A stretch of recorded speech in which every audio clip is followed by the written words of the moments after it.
เล่าอีกอย่างนะจากฝากป้าออดแบบนี้ทางทีมงานแน่ทั้งเอื้อจูลี่แน่เนาะเพิ่นอยากฝากป้าออดว่าอย่าไปถือสาเลยใบเพราะว่าเราก็เป็นคนจิตบ่ใสใจบุกมันคงแม่นในตอนนี้แหละอยากให้ป้าออดผู้เป็นคนดีนะให้อดอ้าวมีอย่างก็อ้อยเอาก่อนเราเป็นผู้น้อยจเด้อบ แล้วจ้ะนะเด้อ จบแล้ว แต่ผ่านมาแต่พวกเจ้าพระท่านเขามาแม่นแม่นบัดนี้หลังจากที่พวกเจ้าบอกว่านั่นนี่เขาก็เลยแบบเศร้าแล้วโดยอืมอ่ะก็อยากย้ำไว้เพราะว่า แผนการไป เพราะว่าญาติเรามาบ่อยได้พอถ้าผัวเรามานี่ แม่น อย่าแล้วเราชื่อว่านี่ก็ตาม แม่น เมื่อคืนนี้ไปเจอเราอยู่กลางทางเขาไปหันขาด นาวาจังไดเขาถามอยู่บ่ ถามมันเพิ่นไปกับคือว่าผู้ได้รถได้สี โอ้ ฟ้าเนี่ย ไปกับไอ้น้อยก็ไว้แหละ น้อยๆแม่น เดี๋ยวนี้เพิ่นก็พอดีว่าอันนี้พอดี ฝากติดตามเบาโอลิแหน่เด้อพี่น้องเบิดสุปูสุคนสบายดีพี่น้องสบายดีทักทายสบายดีพี่น้องกันเบิดสุปูสุคนเบิดสุของสุบอดพี่น้องเนาะมื้อนี้เบาโอลิก็ยังอยู่เฮือนของป้าออนแอดคือเก่าพี่น้องเลยเนาะมื้อนี้ก็สิถ่ายป้าออดจัก2คลิปพี่น้องเนาะถ่ายไปแล้วคลิปหนึงก็สิถ่ายอีกคลิปหนึงเนาะพี่น้องเอ้ย มามือนี้พี่น้องเลยเนาะเราหลังจากที่เราเข้าไปเฮือนสบายแล้วเนาะก็ได้บอกงานบอกการไอ้เถิดว่าเฮ็ดนั่นอันนั้นเด้อถ้าขึ้นโค้งแล้วกับเบาลี่สิชื่อลาบงัวมาสุกินมืออื่นนะพี่น้องให้เป็นเฮ็ดให้แล้วฉันซะเอาสิชื่องัวมาลาบสุกินดอกบอกดีว่าเนาะเป็นกระลับปากเบาลี่แล้วเนาะรับปากเบาลี่แล้วทีเดียวเอามือนี้เนาะพี่น้องเนาะมือนี้นะเบาลี่กะสิมา กับพ่อน้องแพทย์น้อย2 คนแหละพี่น้องเนาะหลักๆก็คือมาแจ้งป้าออดเนาะทางพ่อทางแพทย์น้อยก็ว่ามีงบมาซื้อสีทาเสาเฮือนนี่ให้ป้าออดเนาะลาสิซื้อมาให้เราทาเองไว้ซั่นซะเลยมาแจ้งแล้วก็สิมาเว้าเรื่องของเอ้ยใบกับเราพร้อมพี่น้องเนาะว่าอยากให้เราอดทนอดออมอดเอาล่ะพี่น้องสิ่งใดที่พออดได้ก็พออดเอาเพราะว่ายัน ว่าอหยังไปแล้วมันกระทบกับผลกระทบต่อสบายนะพี่น้องเนาะเพราะทุกสิ่งทุกอย่างนี่ปฏิเสธบ่ได้เด้อพี่น้องว่า FC ก็เห็นย้อนเอ้ยใบเนาะบ่แม่นว่าป้าออดบ่ดีป้าออดก็ดีพี่น้องเนาะแต่สบายแล้วก็เป็นคนจังซั่นนะเฮาบ่อยากให้ทะเลาะกันว่าคือสมมุติว่าสบายนี่มาเบิ่งไอ้เทิดมาซอยไอ้เทิดขุดนั่นขุดนี่นะเฮาบ่อยากให้กระทบกระทั่งกันนะเนาะ ป้าออดกับแม่นอยู่พี่น้องเราเป็นผู้ชายแต่ว่าใจเราก็บางเทื่อก็เป็นผู้หญิงเอาก็แบบว่าผู้หญิงกับผู้หญิงเนาะผู้หญิงกับผู้หญิงก็คือว่าตัวเองก็เป็นผู้หญิงเหมือนกันมันรับไปเลยแบบว่าเป็นซ้ำกันนะอันนี้ก็บ่แม่นได้ว่าเฮาก็เว้ากับผู้หญิงเฮาบ่ได้เว้ากับผู้หญิงแต่ว่าเพิ่นคิดว่าเพิ่นน่ะซ้ำกันเป็นผู้หญิงคือกันนะบางเทื่อนะก็เลยเฮ็ดให้ก็แก้กันอันนี้เขาก็บ่เข้าใจกันเดี๋ยวนี้ก็อ้ายกำไพ่เข้าไปหาชาวใบท่าพี่น้องเนาะไปเราว่าไปเฮ็ดนั่นซอยไอ้เธอท่าเนาะเขาก็มาคุยกับป้าออดก่อนเนาะพี่น้องพี่น้องโอเคอีกเว้าอีกอันนึงพี่น้องสำหรับอันเสาห้องน้ำนี่เบาลีเบิ่งเด้อขึ้นไปขึ้นมาเนี่ยเอา4 เมตรก็พอแล้วคือพอน้องแพทย์เว้าละมันจึงบ่ได้ต่อไม้เนาะมันก็กว้างเติบอยู่4 เมตรห้องน้ำก็ห้องน้ำก็1.8คือว่าอันขึ้นขั้วกับ2 เมตรคูณ2โอ้กว้างอยู่แล้วก็ทำบ่ได้ต่อไม้มันก็บ่เบิดไม้หลายเนาะพี่น้องเนาะก็สิได้ประหยัดงบไปน้ำเรื่อยๆเพราะว่าทางเอื้อจุลีเพิ่นก็แมนยูพี่น้องเนาะเพิ่นก็เป็นคนใจบุญก็แต่ว่าเฮาก็ยันเพิ่นเบิดเงินหลายแล้วก็เฮ็ดพอได้อยู่ในเช้าได้เฮ็ดอยู่เฮ็ดกินแต่ละอันนะเฮาก็บ่อยากแม่นว่าสิเห็นเพิ่นซอยแล้วเฮาสิบ่อันนั้นเฮาสิเฮ็ดกระดอกกระเดียกะบ่ได้พี่น้องเนาะเอาสมมาพาควรธรรมดานะพี่น้องเก่งใจเพิ่นเนาะเพิ่นก็หลายเคสหลายอย่างสิช่วยซำนี้ก็ขอบคุณหลายๆแล้วเนาะมื้อนี้เบาลี่สิเบิ่งว่าเพิ่นสามารถแก้ดินแก้หยังเข้ามากองไว้ก่อนได้บ่สิให้เพิ่นแก้มาไว้กันเพิ่นแก้ได้ยันเวลามันพายุเข้าฝนตกแล้วรถเข้ามาบ่ได้เนาะเอาสิสั่งลองเบิ่งว่าเพิ่นสิเข้ามาได้บ่ตัวใดที่มันรับน้ำหนักหลายแล้วเฮาสิสั่งมาไว้ก่อนถ้าเพิ่นเข้ามาได้เนาะสำหรับห้องน้ำในเบาลีเนี่ยเสียว4 เสาเพราะว่า4 เมตรนี่ทั้งกลางนะทั้งกลางแบบว่าบ่อนห้องน้ำกับอันนั้นนะ เบาลีสิเอาไม้ชีแปดนี่ตั้งขึ้นรถว่ามันระยะมันบ่ได้สูงมีแต่2 เมตรนึง มันจะบ่เปลืองเงินหลายพี่น้องเขาเอาสั่งเสาหลายมันก็เสียเงินหลายคือเก่าเนาะไปพี่น้องโอเคไปเบิ่งไปเอาน้ำกันพี่น้องอ้าวนี่เด้อเอ้าเสียงยังพ่อน้องแพทย์ฮะโอ้พี่หลอกกังเวนพี่หลอกกังเวน เจ้าเขาเลี้ยงงัวเด้ โอ้เอาสบายดีอีป้าออด โดยเจ้าสบายดี อีป้าออดเขาว่าอีป้าออดนี่อีลุงอีป้านี่ได้พี่น้องเอ้ยบ่ได้แม่นได้เพราะเว้าหยาบเนาะพ่อน้องแพทย์ บ่เป็นหยังเด้อ อีลุงอีป้าเด้ ซักผ้าก็กะพรมน้ำเลย โอ้ไปได้ไอ้เทิดเมื่อแล้วบ่ คือ เห็ อาน รมณ์ดี เห็นแล้วกายมาทางนี้ อืม คือหัวอารมณ์ดีแท้ โยมีแต่ข่าวดีๆเข้ามาบนสุบุรีเลยเนาะ เอ๊ะ ไปพวกเจ้ามาตลอด มันก็แห่งดีใจเลยเนาะ เอาน้ำมันมากรอกทานประมาณนั้นอู้มีอยู่บนนี่ วัดดูดิ เป็นท่าเป็นเอง เป็นได้อันเอ้ยใบกับบ่ได้มาเลยเนาะตั้งแต่ตอนนั้นเนาะ บ่ได้มา โอ้ มาแต่ซ่องบ่แซน ถ้าบ่มีเวียกนี่เราบ่มาเราอะ เอาแบบนี้เบาลี่อยากบอกแบบนี้ ก็คือเฮาสิจ้างไอ้เทิดนี่มาคุดอันนี้ให้เราอาจสิมาเนาะ แม่น แบบเราอาจสิมาซอยผัวเราอีหยังนะจากฝากป้าออดแบบนี้ทางทีมงานแน่ทั้งเอื้อจูลี่แน่เนาะ แม่ เพิ่นอยากฝากป้าออดว่า อย่าไปถือสาเลยใบเพราะว่าเราก็เป็นคนจิตบ่ใช้ใจบุกมันคง แม่น ในตอนนี้แหละอยากให้ป้าออดผู้เป็นคนดีนะให้อดอ้าวมีอย่างก็อ้อย บ่ เอา อน เราเป็นผู้น้อย จบแล้วจ้ะนะ เด้อ จบแล้ว แต่ผ่านมาแต่พวกเจ้าบ่ทันเข้ามาแม่น แม่น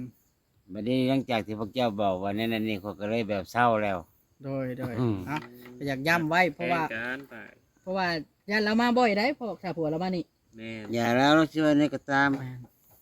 เมื่อคืนนี้ไปเจอเราอยู่กลางทางเขาไปหันขา นาวาจังไดเขาถามอยู่บ่ ถามมันเพิ่นไปกับคือว่าผู้ได้รถได้สี โอ้ ฟ้าเด้ ไปกับไอ้น้อยก็ไว้แหละ น้อยๆแม่น เดี๋ยวนี้เพิ่นก็พอดีว่าอันนี้พอดีว่าสบายว่าโอ้จันออดได้นี่ว่าอัปออดพอดีว่าโอ้ยฮักก็เห็นเนาะเพิ่นว่ามื้อหน้าเด้อสิไปพุ่นล่ะเพิ่นก็คือเป็นเบิ่งในตัวจริงแบบเป็นตาแพงเนาะเพิ่นว่าโอ้ยอย่าว่าเป็นตาแพงก็คือหัวตื่น ข่อยพ่อคนในห้องหมอนะแม่ป้าหนึงในห้องหมอเพิ่นเคยอยู่นํเจ้าเพิ่นว่าน่ะแล้วแต่กี้น่ะเจ้างามใดเจ้าเกี้ยงงามใดแล้ว ขาวเนาะ แม่นเฮ็ดเวียกอยู่ในการขายเครื่องน่ะ เอาเพิ่นชื่อในไหนเบาลิมื้อถาม แต่ข่อยก็บ่ได้ถามคือกันแหละ โอ้ผู้ที่เข้ามาถามเจ้าน่ะบ่ แม่นผู้เพิ่นเป็น FC น่ะเพิ่นสิว่าว่ากระเทยออดเพิ่นว่าน่ะ อ่า เพิ่นเคยอยู่นํกันกับเจ้า ตอนนั้นเจ้าอยู่ไอเต็กแม่นบ่ โดย แถวๆนั่นแหละ ขายเครื่องบ่ปะ ใครเครื่องใคร อ่า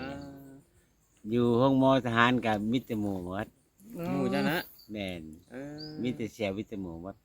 อืม เขาก็ไปเบิดคนมาห้องคอยก็เคยเป็นทหารเด้ เอ้าเคยเป็นทหารอีก โดย โอ้ พอดีมาติดแบบนี้เนี่ยก็เลยแบบเฮ็ดหยังบ่ได้เด้ นี่บ่ติดโรคบ่ บ่มันติดแบบอยู่ในคลองเด้อยู่ในคลอง อยู่ในคลองเลยได้ปากหวาน บ่เข้าใจเนาะ คลอง เข้าใจ สิคลองถ้ำนี่แหละเนาะ โอ้ติดของติดท แล้วก็ไปใส่บ่ได้ใส่แล้วโอ้ยเขาก็ ำติดนั่นเด้เป็นร่างชงบ่ โดย บ่ฮู้มาก่อนเลยตอนไปร่างชงไปได้ล่ะ แบบเพิ่นสิ ก็ เบิ่ง จังหวะแท้ โศกแล้วก็ให้เลขคน เจ้านะ แน่น เห็นให้ถ้าข่อยจะเชื่อฉะนั้น ลองให้เลขมึงอยู่ปะ อ้าวหมู่บ้านนี่ให้เลขมาแต่ละคนไปออกเลขแมว อู้เห็นแล้วก็เครียดแต่เด้อว่านี่ หมอแบบว่าคอยปฏิบัติเนี่ยคนละเริงแหงเฮาบ่มีเครื่องสิมาให้เพิ่นได้สบายเพิ่นเด้ แต่กี้น่ะถือว่าเคล็ดอันหรือว่าแม่นอยู่บ่แม่นเติบบ่ โอ้ยแต่เข้าเลขลุงแสวงกันจนบ่ได้อยู่บ่ได้นอนพุ่นแหละ คนมาบ่ เอ้าไผก็มาขอกระเถิกไผมาขอกระเถิกแหละ อืม แต่เข้าอยู่ไอ้เต็ก โหดแท้ปะ เอ้าบัดนี้เครื่องเพิ่นบ่ครบบัด เอ้า คล้องบัดเฮาบ่เทิงเด้ เครื่องเพิ่นมีแต่แนวเก่าหมด สิบ่ น้ำหวาน ฮอดแล้ว เก่ามะกล้วยเก่ามะพร้าวเก่านี่นะข อยจะนั่งขึ้นนั่งสมาธินุ่งเครื่องขาวและยาที่แบบว่าเที่ยงลงมาแล้วบ่ได้กินหยังไดกินได้ตั้งแต่กินได้แต่น้ำ ถือศีล โดย มันเป็นอันได้ถือศีลน่ะบ่แบบว่าเฮาปฏิบัติธรรมบ่ โดยแบบว่าจะนั่งสมาธินั่งได้สุดแรกแล้วแต่หลังจากนั่งเข้าไปเลยมันสิเห็นเลือดในหูในตานี่ คือรับบ่ นั่งแบบไปบนิ่งบ่ติงนี่แห บ่ ละ ได้รับบ่ อืม ตะกี้เขาเฮ็ดได้ เดี๋ยวนี้แหละมัน เดี๋ยวนี้เขาบ่เฮ็ด เฮ็ดบ่ได้เนาะ เฮ็ดได้คือเก่าพ่อเพิ่นก็บ่ได้หนี เพิ่นบ่ได้หนีแต่เจ้าคือบ่กลับคืนมาเฮ็ดอีกนั่งสมาธิจังแนวใดมันก็เป็นผลดีต่อเฮาได้สติส เว ตังค์ ลา ฮ เขานั่ง ก็ อั ดี นบ่ได้เกินเดือนใด อืม คัน บ่ได้ เป็น เกี่ยว ตัว มาเรื่อย สัตว์ อยู่ นี่ก็ออกมาเป็นตัวสัตว์อยู่ได้บ่เลย บ่เห็นแต่จักข่อยดอก เจ้าคือกันแล้ว บ่แม่น ฮะ คันเป็นตัวเลขออกมาเป็นตัวเลขหรอกคันเขาเฮ็ดได้ค่อยสิสันคือแบบครูบาอาจารย์นี่ เอาเจ้าคือบ่ชื่อใช่ปะเห็นได้ก็ แบบ ชื่อบ่ได้บ่ บ่ได้ เออ ค่อยสิกิน ถ้าตัวเองชื่อนี่บ่ได้ บ่โอ้เขาซื้อได้เขาก็รวยเลยเนาะ เออ ค่อยสิกินนี่คันค่อยตั้งสมาธิตั้งแบบว่าค่อยบ่สนใจนำหยังค่อยสิกินแต่ข้าวเช้า หลังจากเพลลงมาแล้วบ่กินหยังกินแต่น้ำกินแต่ในไปนั่นน่ะ อยู่ได้เนาะ มากล้วยอ้อยใส่ปีก็บ่กินได้ประเภทหมากนี่กินบ่ได้เลย กินแต่น้ำกินน้ำได้อยู่น้ำนั่นน้ำนี่ เพราะร่างกายเฮามันอิ่ม มันอิ่มลม ถ้า อิ่ม ป หยั ฏิ ง บัติได้ เฮ็ คือ บ่ บ้านมา บ่อยกเนาะ ตะกี้ข่อยเกือบว่า อยู่ บ่ โต ได้ ได้เด้ เกือบเข้าอยู่ใน90 90บ่ได้ตะกี้ฮะ 180เนาะ มันยัง180บ่แม่ 90 เออบอกคือ แบบนี้ก็มันมาท้อแท้แล้วข่อยก็เลยแบบ มันหุบหันหอบนี่หุบหันหอบนี่เฮือนชานมันก็เลยบ่เป็นเฮือนชานจังสิจังได้แล้ว จังพ่อแล้วอัน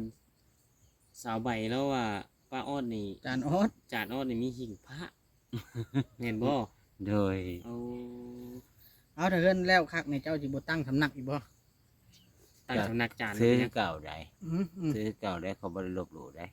แม่น ของ เฮ็ด ข่อย หิ่งพร้อมได้นี่เฮ็ดหิ่งเนาะ บ่ เฮ็ดแล้วใช้ชุด สิเป็น ขาว แบบ เลย ตังเกหั่นเด้ เออแล้วเจ้าก็ใส่ชุดขาวตั้งสำนักเลยสำนักจาน บ่ก็ยังบ่ได้ ถ้าข่อยคิดได้มาเนาะบัดนี้ในเมื่อข่อยแบบว่าเพิ่นให้พอเพียงแล้วเนาะเฮามีเฮาก็ต้องตั้งบัดนี้ อืม ลุกใหม่นับหนึ่งใหม่ เจ้าสินับหนึ่งไม้ลองเบิ่ง โดย โอ้ ถือศีลลองเบิ่งเตือเพิ่น ศีลภาวนา คู่มื้อนี้ เมาดีถือ ก็ยังไปใส่บาตร 2 คู่มื้อได้ฮะ ดังแถวนี้แปลนอยู่ บอกต่อๆกัน บอกต่อๆกัน แต่ละมื้อนี่เขายังไปใส่บาตรคู่มื้อนี้ข่อยซื้อน้ำกอกน้ำกอดใหญ่ใส่บาตรคู่มื้อ เออ ใส่บาตรโอ้ โดย แปลว่ามันชินนะบ่ อัน สิ่งที่พวกเจ้าให้มายังข่อยเอาไปถวายได้ไปถวายต่ออีก อืมดีดีดี เป็นหมี่เป็นไข่เป็นนั่นเป็นนี่ข่อยถวายใส่บาตรหยาดน้ำก็ระลึกถึงพวกเจ้า ให้อยู่เย็นเป็นสุขให้ไปสะดวกมาสบาย ให้มีคนหุ่มห่อทุกอย่าง อันนี้ว่าความจริงเด้อบ่แม่นตอแหลเด้อ โดยโดยโดย พ่อข่อยนี่เป็นคนอยู่ในศีลมาตั้งแต่ใดๆเลยได้ แม่นบ่ แม่น ความตัวนี่บ่มีเลย โดยโดย ความขี้หลักนี่แห้งบ่มีเลย อืม สิบ่ว่าคนหลักนี่โอ้ยยอมโลด ยอมบ่ได้ ยอมโลดแค่ว่าเรื่องคออยู่น้ำข่อย จะกินให้ไหวอยากได้ให้ขอเพิ่นว่าเนาะ แม่น ปล่อย คัน เพิ่น คอนี่คอคันว่าคอบ่ให้ก็บ่เป็นหยังบ่ได้เสียใจ บ่เครียดอีก บ่ถ้าว่าให้เป็นหลักโอ้ยยอมแท้ยอมถึง มันบ่อยู่ในศีลของเฮาแหละมัน ป้าอ้อนนี่เว้าความซื่อได้พี่น้องบ่แม่นเราขี้ข้านแล้วเราเจ็บป่วยแล้วเราเมื่อยไว้เนาะป้าอ้อน โดย คอเจ้าอันนั้นแหละจะเมื่อยไว้บ่ ก็บ่แม่นว่าเมื่อย มันแบบว่ามันหกหันหอบนี่ บ่นะเช่นเวียกกับมือนี่นะ เฮ็ดเวียกของมื้อนี่ก็แบบว่าพอได้ แม่นบ่ ก็บางครั้งก็เมื่อยอยู่ก็เมื่อยก็ยามันก็สู้ส่วนไป ไปกินน้ำ โอ้ยน้ำจังเฮือนเดี๋ยวจะไปกินน้ำบาดาลน่ะบ่โอ้ยเจ้าก็ เมาดีไปกินน้ำพี่น้องเลยป๊าดตัว แม่นว่าแม่นย่านมักขลังเจ้าแหละ บ่ได้ชื่อน้ำเข้ามาพี่น้องเนาะ งานอยู่เทิงนั่น ไปกินที่ เด้ ใส่ก็ได้เด้ เรียบร้อยว่าลีเฮ็ดกินน้ำบาดาล อือฮึ น้ำบวกกล้วยจะข่อยก็กินได้ได้ป้าออดเด้ย บ่ควายยังกินได้แล้วอันนี้ก็บ่กล้ากินได้ว่าต้นเสื กิ อน เบิดข่อยนะคนบ่ได้เอ็นไอ้นั่นได้ฉันสิไปน้ำกันได้นี่นะ บ่แม่น โมเห็นแต่ว่าสิกินแต่น้ามันหัวเสือน้ำสะอาดได้ ย่านแบบว่า ข่อยกินได้มั้ย ข่อยย่านอันนิ้วมะกะลังข่อยย่านน่ะประเภทนั้น แม่นอยู่คันเฮากินอยู่เนาะ แม่น ถ้าอันนั้นเฮาต้องต้มกินน้ำบาดาลให้ขี้คุยมันนอน แม่นอิ่มเซย มันเย็นคักมีแห้ง เออ ทีเดียวเอานี่ล่ะพี่น้องเนาะพอแพทย์สิชื่อสีมาให้เราทาบ่ แม่นแจ้งตอนนี่เบาลิ พอแพทย์ว่าสิชื่อสีมาให้เจ้าทา โดย ทาอยู่บ่ป้า สีไปแล้ว อ่า สีไปแล้ว สีเพื่อนบอกสีแล้วทาเสาข้างหน้าเด้อ สีไปทาประตูเฮือนทันหมอบ่ เดี๋ยวเขาเห็น ก็ไปนั่นแหละสีทาประตูเด้พอแพทย์ แบบเพื่อนบอกสิ่งนี่นะทาสีไหมสี ก็วันนั้นแหละสีไม้ อ่า มันสีแดงๆจังหน่อยนะ ๆแม่นปุ๊บเท่าไหรบ่เอาเบาดิ มัน800-900มึงบ่ อ๋อตะแพงเนาะ โอ้ยมันบ่ธรรมดาได้เหมือนพันปลายพุ่นมา เออ มันสีทาไหมเฮ้ยพอแพทย์ สีทาไหมนั่นแหละเอาไปเบิ่งไปถามได้เพีย กินน้ำย่านเลยน้ เจ้าทาเองได้อยู่บ่แม่ป้า ำก็สิได้แต่ว่าตอนสิขึ้นสูงกันติเฮ็ดได้ ขึ้นสูงก็ได้เนาะพ่อน้องแพทย์ หาท่านี่หาท่าแบบใด ทาให้มันทาให้มันทั่วชื่อนี่แหล้ว แล้วก็ไม้แบบว่ามีไม้อันกิ่งบ่ บ่มันเป็นต้องใช้ คอย ถอย แม่นมันบ่เป็นเท่าทาอันผนังปูนเนาะ มันก็ต้องแบบยามเฮาขึ้นสูงก็ต้องได้ใส่ไม้ บันได จ่อกันเนาะ ขั้นใดก็ได้ขึ้นสูงอันนี้โจมมาข้างใดแล้วโตะถอดออกมาแล้วก็บังกายกึกกึกกึกกึกกึก ก็สิได้สำนี้บ่เป็นหยัง ได้บ่ ก็สิไปหา วิธีเนาะ หาวิธีเอาเอง แม่นได้อยู่ดอกได้อยู่ดอก ของสำนี้เพิ่นหาใหม่สำนี้แล้วยังบ่มีปัญญาก็ถือว่าสุดๆแหละไป คันเป็นไปได้มื้อแรงนี่ค่อยอันนั้นเมื่อกายเมื่อพ่อน้องแพทย์แล้วสิถามเวียดมันเราแก่ดินชายมาส่งแล้วบ่กับกี่หินหั้นนะพ่อแพทย์ค่อยย่านฝนตกมันข้าว โอ้แม่นเบาดิ จะว่าน้ำข่อยบ่ ตกแล้วทายสิเขามายาก ก็บ่ได้เนาะ แม่น เพราะว่ามันใช้เวลาเพื่อสิแห้งได้ แม่น เราอยากสิแวะถามเบิ่งแล้วมื้อเช้าแล้วให้เราแก้มานะพ่อแพทย์ โดย แต่ว่าน้องข่อยว่าเราฮู้บ่อนอยู่เนาะ แม่นบอกแล้วเราจะมาฮอดถึงที่ เอ็กกระถอกลงทางหลังนั่นแหละ แม่นแท้ทองบางแปลนนั่นนะแล้วก็อยู่มาเนาะ แม่น มัน เป็ บ่ น ได้ ห ไกล ยังของไก่ๆนี่ แล้วเฮาแนวอื่นนะแล้วเฮาจังสั่งเอาที่หลังบัดนี้แนวอื่นนะ โดย แต่ว่าเอาตัวนี้มันหนักนี่ก่อนนะ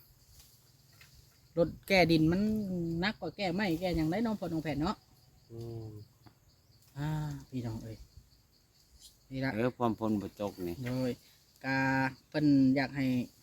ทั้งเอื้อจุลีเพิ่นอยากให้มาบอกป้าออดเรื่องสบายนี่ละย่านแบบว่าเวลามาละย่าน เขา ย่านบ่ อย่า พัก เขา น้ำใจกันน่ะนะ แม่ ยังเพิ่นโมโหบ่ ย่านบ่ถึงขั้นโมโหกับแบบมันเว้ากันยอกๆแยกมันบวกคักในหัวใจกันได้ แน่นแล้ว เนาะมีแต่ว่า ดูใกล้กันให้ฮักแพ้งกันได้ป่ะ เฮาเป็นผู้ใหญ่เนาะ บ่เพิ่นสิย่างถึงว่านิสัยกระเทยแล้วมั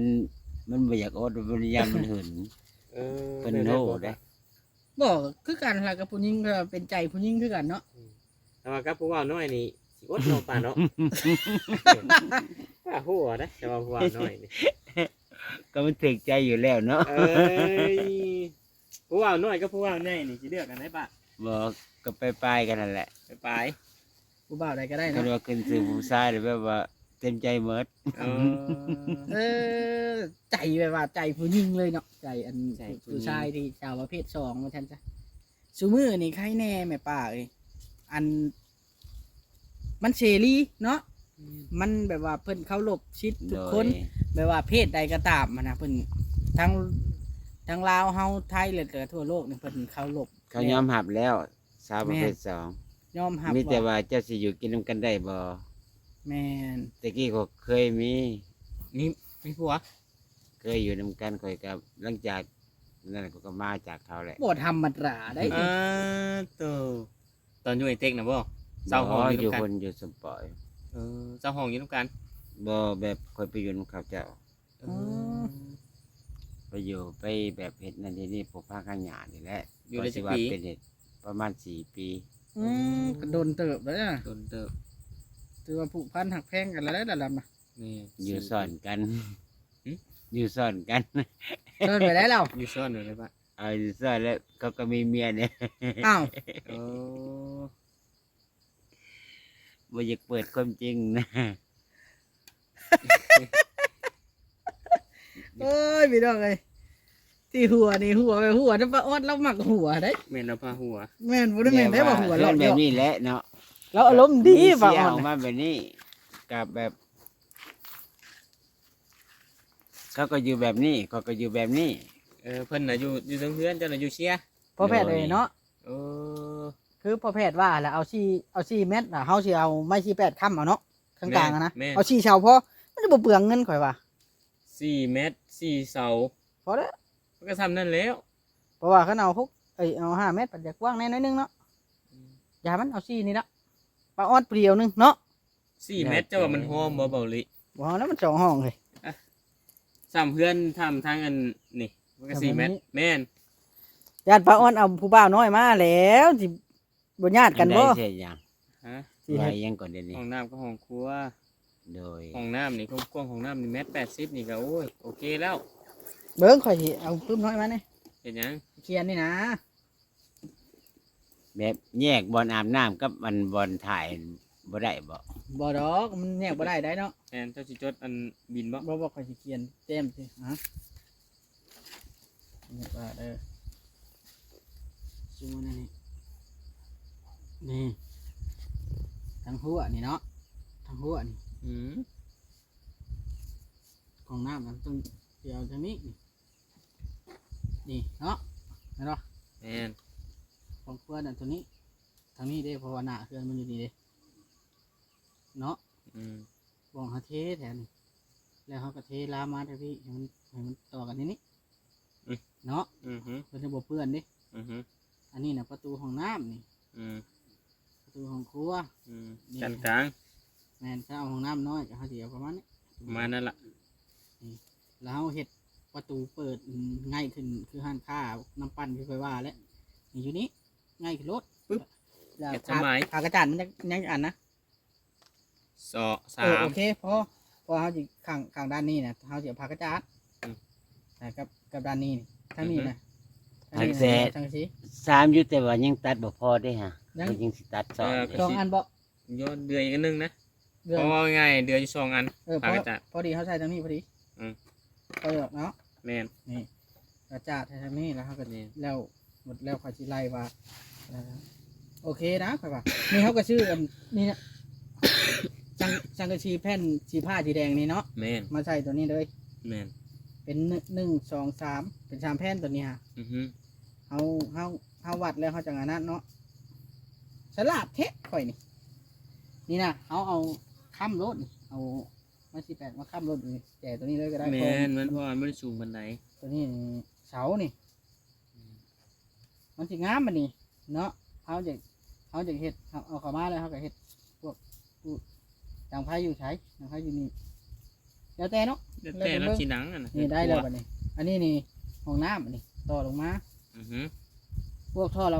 อันระบายระบิวนะให้เฮาห้องน้ำนี่เฮาเอาลงมาทางนี้นี่เอามาไหลลงทางนี้ดิลงคุณลองมาลงทางนี้ อือฮึ แล้วอันเพราะว่าเฮาต้องเฮ็ดร่องอยู่นี้เอาท่อร้อยนะเอาไปโป่งใส่แบบทูให้มันเป็นร่อง อือฮึ ให้มันเป็นโกนเลยนี่นะอยู่กลางนี่เลยดิ อือฮึ อธิบายให้พ่อน้องแพทย์ว่าพังเนี่ยมุ้งนี่มุ้งอะไรมันย้อ เข้าน ใจ ลง บ่ลิ มุ้งให้มันย้อนลงแล้วนั่นนะเนาะ แม่น มันออกแบบมัน ได้แล้วไปนี่นะงามเลยเนี่ยค่อยคิดว่านะเนาะ แม่น อ้าว จำนี้ เท่านั้นแหละ เออ ขายตัวเบิ้งบัดนี้ เราเข้าใจว่า เข้าใจบ่ปะ เข้าใจอยู่ แม่นเด้อ โยเข้าใจอยู่ เพราะมันสิสัตว์ลงมาในนี้ แม่น แม่นแม่นแม่นไป นะแล้วให้ค่อยให้เคลียร์กองไม้ฮะกองไม้เบอร์2กองโลดเคลียร์ออกเจ้าเคลียร์ออกไปใช้กันแล้วแต่เจ้า โอ้ย เด้ เดิ อ นก็มาบุกกับจบแหละ มืออื่นเช้ามืออื่นบ่ค่อยมาแล้วค่อยสิมาขีดเส้นเนาะ แม่น ไว้ให้ไอ้เทิดน่ะคุดเด้อ โดย เอา หลาน สำหรับคลิปนี้เนาะ โดย การนี้กั เพิ่ บ น บ่อยาก ว่าจะสิขุดน้ำข่อยบ่เพิ่นว่า ให้เธอบ่ชวนเจ้าพุทธ โดยเพื่อปั้นกันเพิ่นว่า เออ เพิ่นว่าเพิ่นให้400,000ว่า แมน จะชุดน้อยเถิดบ่ จังหวะก็ว่า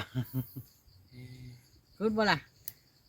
แล้ว เจ้า แต่ เจ้า นั่นก็ได้ เจ้าน่ะ เจ้าปล่อยให้เถิดเฮ็ดด้วยก็ได้เจ้าเฮ็ดเวียกเจ้านี่เด้ แม่น เพราะเวียกเจ้าก็หลายอยู่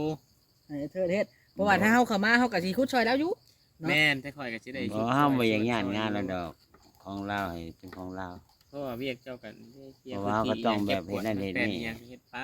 เฮาก็บ่อันนั้นคือกันแหวแบบว่าเฮาตั้งราคาไว้400,000นี่ทุกคนมันยากมันหยังผู้ใหญ่เพิ่นอาจสิบอกเฮานะเอาให้อีกก็เป็นได้เนาะ แม่น เฮาก็เบิ่งงานเฮาก่อนหั้นนะ